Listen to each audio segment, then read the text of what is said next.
여러분 안녕하십니까? 말씀 키노트의 패스터 데이빗입니다.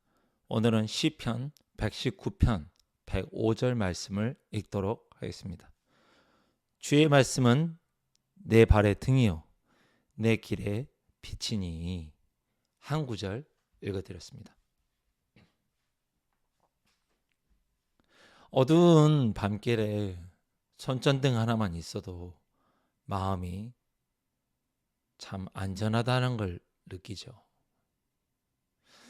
제가 이스라엘에 갔는데 요단강을 향해서 버스를 타고 가는데 사람들이 알려주더라고요. 여기가 성경에 나오는 어떠한 곳입니다 하고 이야기를 하는데 정말 진짜 아무것도 없더라고요.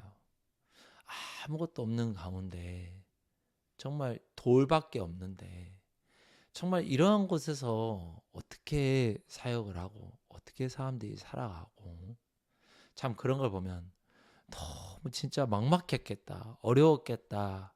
물론 저희가 문명의 이득을 많이 보고 삶이 많이 윤택해지고 편안해진 것이 있기 때문에 그런 걸 잘 이해를 못하는 걸 수도 있지만 사실 그러한 삶을 보면은 참 어렵겠다라는 마음이 듭니다.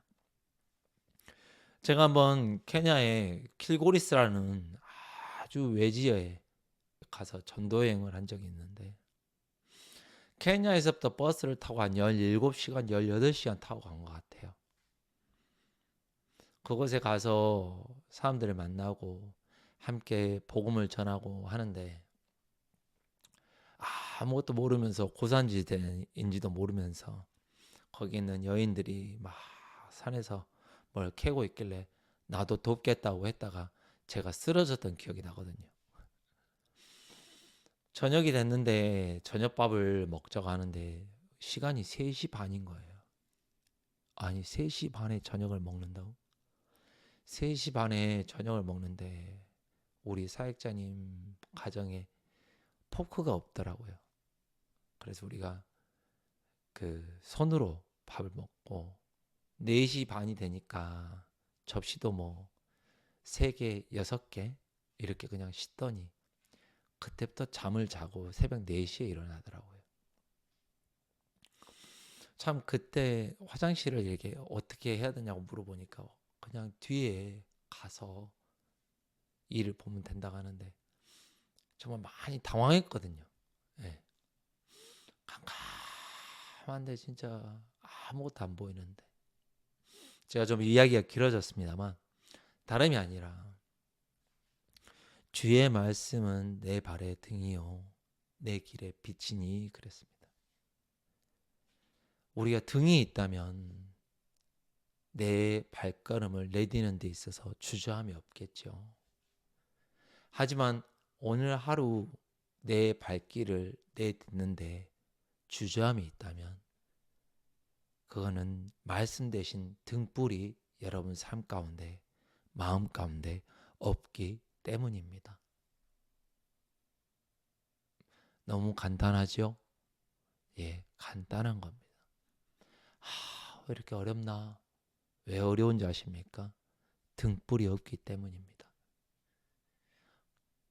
어둠에서 불빛이 있다면 아무 걱정이 없는 것처럼 그 불빛만 따라가면 출구를 찾을 수 있는 것처럼 내 스스로 방백을 의지하거나 내 재물을 의지하거나 내 능력을 의지하는 것이 아니라 등불 대신 말씀이 우리 마음 안에 있으면 등불 대신 예수님이 우리 마음 안에 있으면 아무것도 두려워할 것이 없는 겁니다. 왜 고민하겠습니까? 예, 등불이 없기 때문입니다. 그럼 그 등불은 무엇입니까? 여기 나와 있는 거죠. 주의 말씀은 내 발의 등이요 내 길에 내 인생의 빛이니 그랬습니다. 여러분 밝은 대낮에 어려움 정말 길을 잃지 않고 헤매지 않는 것처럼 빛이 있다면 우리가 무서워하지 않는 것처럼 말씀이 여러분 삶 가운데 있다면 두렵지 않습니다. 두려워할 수 없습니다. 많은 분들이 저에게 찾아와서 교제를 할 때 이게 어려워요, 저게 어려워요 말씀하십니다. 그때마다 저는 똑같은 이야기를 합니다. 등불 대신 말씀을 의지하십시오. 하나님이 반드시 살 길을 예비해 두셨습니다. 준비해 두셨습니다. 너무 마음에서 괴로워하지 마시고 말씀을 믿어보시길 바랍니다. 물론 어렵죠. 힘들죠. 하지만 말씀을 먼저 바라보십시오. 말씀이 여러분 가운데 삶이 될 것입니다. 얼마 전에 어떤 형제가 저에게 연락이 와서 자기 딸이 많이 아프다고 연락이 왔는데 제가 이러한 구절을 좀 이야기했습니다. 말씀을 믿어라. 하나님은 합력하여 선을 이루신다고 이야기했다.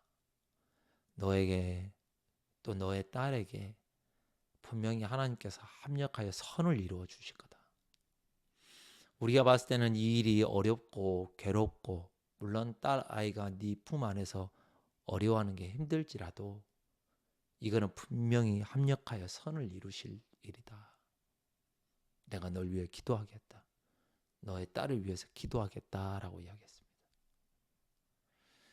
제가 그 부모의 마음을 다 이해할 수 없지요. 감히 이해한다고 할 수 없지만 저도 자식을 가진 부모로서 저희 자식들이 아파본 적이 있기 때문에 조금은 이해합니다만 내가 무엇을 할 수 있겠습니까? 우리 딸아이가 아픈 데 있어서. 물론 에드비를 준비하고 타이레놀을 준비하고 어떤 진통제나 그런 약들은 해줄 수 있고 병원에 라이드를 해줄 수 있고 병원에 데려갈 수 있고 의사를 만나게 할 수 있고 치료를 받게 할 수 있을지 몰라도 그 일을 주관하시고 그 일을 해결해 주실 이는 하나님 아버지 한 분뿐이기 때문에 우리는 하나님 아버지를 믿는 일밖에는 할 수 있는 게 없는 줄 믿습니다. 얼마나 많은 의료 사고가 있습니까? 누가 압니까? 그 일의 피해자가 내가 될지. 하지만 하나님은 알고 계시기 때문에 하나님께서 돕는 손길을 보내어 우리를 지키시고 인도해 주시는 것이지 우리가 우리를 지키고 우리가 우리를 보호해 나갈 수 없다는 걸 알기 때문에 그 형제에게 이야기했습니다. 하나님은 분명히 합력하여 선을 이루신다. 지금도 선을 이루어 가시는 줄 믿습니다. 여러분 마음 가운데 말씀을 믿어 그 말씀이 등불이 되어 여러분 삶 가운데 밝은 빛이 되어 주시기를 간절히 바라는 마음이 있습니다. 말씀 안에서 평안하시기를 간절히 바랍니다. 감사합니다. 안녕히 계세요.